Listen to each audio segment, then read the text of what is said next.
right, folks, time for The Price is Right, special edition one today, brought to you by Able Auctions. Joining us now for the second straight season. That's right. Some may forget. Yes, the starting quarterback on opening day for the BC Lions. Week 1 versus the Elks. Nathan Rourke joins us here on Sekeres and Price. Nathan, how are you? Good. Thanks for having me, guys. Good to talk to you. Well, thanks for joining us on what is going to be a fun day. I mean, before we get into the football side of things, when you know you're going to show up to the stadium and there's going to be butts in seats and there's going to be an atmosphere, that has to give you a little bit of a different jump than, and I don't know how much you would normally keep track of fans in the seats and what the ticket sales are like, but showing up for week 1, knowing there's going to be an atmosphere, that has to be a little bit of a jolt to the system and a way to rise up for the game. Yeah, sure. We're excited. I haven't heard all the details about who's coming, but I do know that that I believe that the Lower Bowl is close, or it has been sold out, which is really, really exciting, and just a testament to Mr. Doman and his commitment to getting people in the seats, like you said, and creating an event out of this game. So we're really looking forward to it. Are you a One Republic fan, Nathan? Yeah, I love their music. I know my mom's a big fan, so it's an added bonus to be able to watch me play and then go to a One Republic concert. Now, what about you and the players? Is it all locked in and focus, and it's game day, and we'll catch them another time, or do you think you're going to catch any of the show pregame? Yeah, I know that I won't be, but I'm sure that some people will want to see it, and I think it's just going to be a great atmosphere. I'm really looking forward to that. I know the rest of the guys are too. How different is the feeling starting this year's opener? Because we know you were needed on an emergency basis to start last year's opener. Yeah, I mean, it's a little bit better going in knowing that I'm going to play and knowing that I'm going to start. That's a little bit more comforting to do it this way. But I'm super comfortable with what we're doing here, and I'm really excited to be given the reins to lead this team, and looking forward to the game as well as the rest of the season. Preseason is a short little sprint, but you got a nice look in that second one in particular, where it seemed to go rather according to plan for both you and Michael. Does that mean something to you? Does that help you launch, or do you just flush that and it's forgotten? Yeah, I kind of looked at it as just another opportunity to improve. I think that for a guy like myself, who going into my second year and not having a preseason last year, and not really having a regular training camp either, with the smoke there in Kamloops, I really feel like I need all the reps I can get, right? And so the opportunity to play a half that really doesn't mean anything, I think was beneficial. Be able to make some mistakes and learn from them, and hopefully continue to improve when the season comes around and we start playing some meaningful football. Are you a better quarterback today than you were a year ago for week 1? I believe so. I feel like I'm one more year a little bit more comfortable in this offense, and it's been a blessing to have the same continuity of the same coaching staff and the same core group of players that we've had last year as well. And I feel a little bit more refined in my mechanics as well. Was just started working with my quarterback mechanics coach last year, and was able to spend another year with him this year as well. So I feel really confident going in this year, and I definitely feel like I'm better. But I think the challenge is improving now. I want to be able to be better, at week 18, and hopefully in the postseason than I will be on Saturday. So it's the challenge of getting better 1 week at a time. Well, you got 2 starts last year, and they were the bookends. You started the finale as well. 23 of 34 for 359 and a score. That'll work. Yeah. How much did that final game of the season, getting a start, getting to run it out and play the whole game, how much did that help you, Nathan, going into the off season?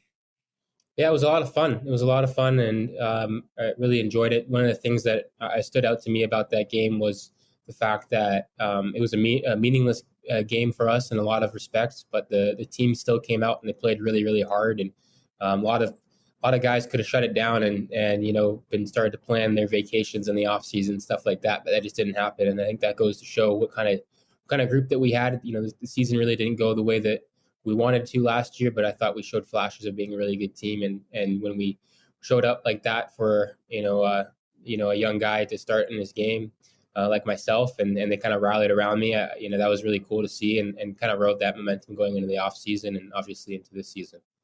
It was 5 rushing touchdowns last year as well in limited action, 3 in that final game. How much is using your legs and the threat of the running game going to be part of your success this year, Nathan? Yeah, I think that just the more you can do, right? I think that the CFO game, you look at the starters in the rest of the league. There's a lot of them that have a lot of success, extending plays and using their feet to beat defenses. And I think it's the more you can do to be able to stress and put some pressure on the defense to stay honest and whatnot. So whatever I can do to be able to open up other things in our offense, the better. And if that's running the ball, then I'm willing to do that as well. Who's the biggest guiding hand for you right now as you go week to week from game to game here going forward? Who is the voice that is the sage one for you to listen to? Yeah, I mean, there's been a lot of the veterans. Brian Burnham, was able to room with him in training camp and kind of get to know him a little bit better, but also understand who he is off the field. And he was really a guy that has been able to hold everyone else on offense accountable and be that voice. That I think Mike Reilly was that voice for us last year, and he's kind of stood up and been that voice as well. And so that's been great. And but he hasn't been there very long. But Antonio Pipkin, we signed him recently, and he's been a really, I think, valuable in terms of knowledge, just to me, and be able to kind of, talk about certain things and talk about the reads and be able to use his veteran experience to help us and to help the team. And so I really appreciate him as well. Until you and Michael came along, Blake and I used to call Canadian quarterbacks the unicorn. They were just so rare. Do you feel any additional pressure, Nathan, knowing that you're a Canadian playing this position and that you'll have a whole bunch of people from coast to coast rooting for your individual success? Yeah, I don't really see it as pressure. I just think it's a wonderful blessing, not to be too cliche, but it's a wonderful blessing to be able to have supportive people across the country. I spent I spent 5 years going to school in the States, and I always stood out as a Canadian and playing in American football, and to be able to come back and continue to represent Canada.